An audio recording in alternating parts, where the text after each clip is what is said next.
অতীতে সোনার বাংলা কায়েম করতে গিয়ে শ্মশান বাংলা কায়েম করা হয়েছে। কোরআনই একমাত্র সোনার বাংলার গ্যারান্টি দিতে পারে, আর কিছুই দিতে পারবে না। আমি কথা দিচ্ছি, ইসলামিক দেশ হলে এদেশের শাসকেরা সেই অধিকার আমাদের মায়েদের হাতে তুলে দিবেন ইনশাআল্লাহ। বাড়তি দুটা জিনিস তারা বুক করবেন, এখন যে দুইটার কোনটাই নাই। একটি হচ্ছে সামাজিক নিরাপত্তা, আর একটি হচ্ছে তাদের মর্যাদা। এমন জীবনের প্রতি দীক্ষা, যেই জীবনে বাতাস পরিবর্তন হলে মানুষকে ইঁদুর বনে যেতে হয়। এমন রাজনীতিকে ঘৃণা করি, যেই রাজনীতি করতে গিয়ে দেশ ছেড়ে পালাতে হয়।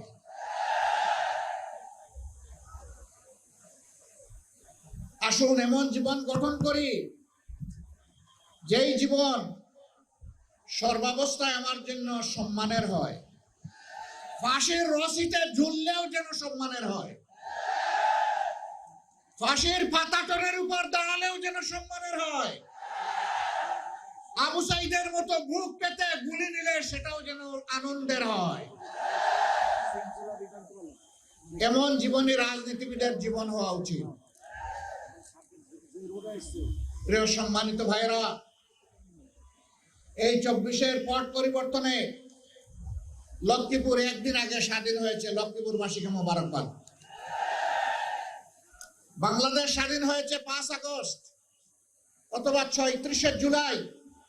আপনারা আল্লাহর পক্ষ থেকে স্বাধীনতা পেয়েছেন 4 আগস্ট, কিন্তু বিনামূল্যে নয়, অতি উঁচু মূল্যে। 11টা তাজা প্রাণ এই শহরের মাটিতেই ঝরে গেল। জালিমদের হাতে এইভাবে যুগে যুগে যারা দুনিয়া থেকে বিদায় নিয়েছেন, আমি তাদেরকে গভীর শ্রদ্ধার সাথে স্মরণ করছি। মহান রবের দরবারে দোয়া করছি, আল্লাহ যেন তাদেরকে শহীদ হিসাবে কবুল করেন। আমি শ্রদ্ধার সাথে স্মরণ করছি আমার অভিভাবক, আমার প্রিয় নেতা জনাব মাস্টার শফিকুল্লাহকে। আমি স্মরণ করছি আমার সিনিয়র সহকর্মী জনাব অ্যাডভোকেট আবুল কাশেম। এরকম যারা এই জমিনে তিলে তিলে কষ্ট করে মানুষের কাছে ন্যায় এবং সত্যের দাওয়াত, ইনসাফ কায়েমের আওয়াজ পৌঁছে দিয়েছিলেন, আজকের এই জনসভা তাদের কষ্টের ফসল। আল্লাহ তাআলা তাদের সকলকে ক্ষমা করুন। আল্লাহ তাআলা তাদেরকে অত্যন্ত উন্নত মর্যাদা দান করুন। তাদের স্বপ্নের বাংলাদেশ গড়ার জন্য আমাদেরকে আল্লাহ শক্তি দান করুন। প্রিয় ভাইরা, 53টি বছর এক এক করে চলে গেল। আমরা আসলেই সত্যিকার অর্থে স্বাধীনতার স্বাদটা পেলাম না। এর আগেও 47-এ একবার আমরা স্বাধীন হয়েছিলাম, তখনও পেলাম না। এখন 24-এ মানুষ বুক পড়া আশা নিয়ে, বুক পেতে দেওয়া গুলি নিয়ে মানুষ আশা করেছিল যে 24-এর পরে সমস্ত দুঃশাসন এবং সমস্ত দুর্নীতির অবসান হবে। আমরা কি মুক্ত হতে পেরেছি? আমাদের সন্তানেরা একটা বিশাল স্বপ্ন নিয়ে তারা জীবন দিয়েছিল। আমাদের প্রিয় সন্তান বুক পেতে ডানা মেলে বলেছিল, বুকের ভিতরে তুমুল ঝড়, বুক পেতেছে গুলি কর। কি সেই ঝড়?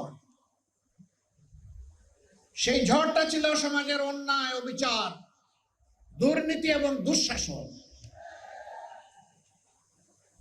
কোন যুগেই যুবকরা কখনো দুর্নীতি এবং দুঃশাসনকে সমর্থন করে না, বরঞ্চ তার বিরুদ্ধে গর্জে উঠে, প্রতিবাদ করে, প্রতিরোধ করে, যুদ্ধ করে বিজয়ী হয়।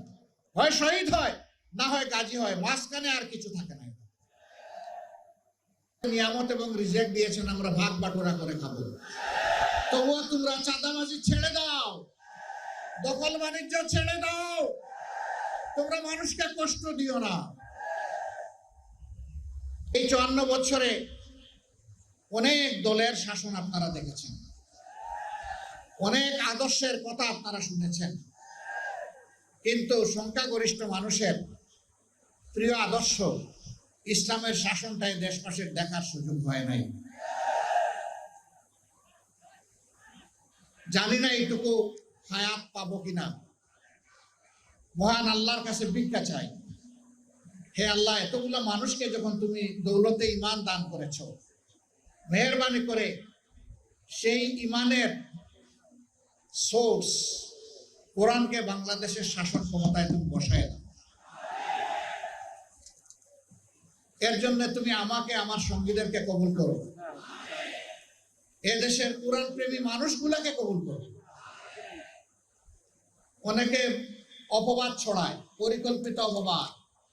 বুঝলাম কোরআনের শাসন কায়েম হলে ভালো হবে, কিন্তু এদেশে তো অন্য ধর্মের মানুষরা আছে। অবশ্যই আছে, দুনিয়ার এমন কোন রাষ্ট্র নাই যেখানে বিভিন্ন ধর্মের মানুষ নেই।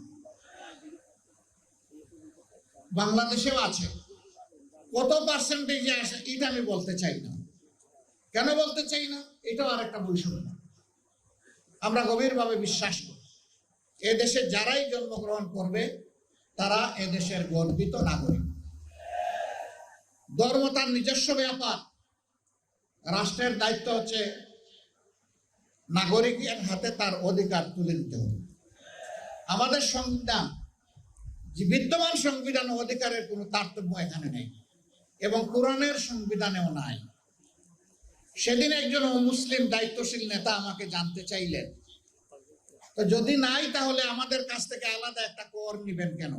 5 আগস্ট থেকে শুরু করে আজকে এই 22 ফেব্রুয়ারি পর্যন্ত এই সামান্য পরিক্রমায় কোথাও আপনি দেখবেন না ইসলামী দলের কোন লোক এখন জাতির উপরে জুলুম করছে, চাঁদাবাজি করছে, দখলদারির সাথে জড়িয়ে গেছে।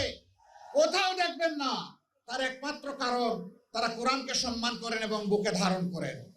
তার একমাত্র কারণ তারা আল্লাহ সুবহানাহু ওয়া তাআলাকে ভয় করেন। কোন যুবকেরা জেগে উঠো, যেই সমাজের তরুণরা জেগে উঠে সেই সমাজকে আল্লাহ বদলায় দেন।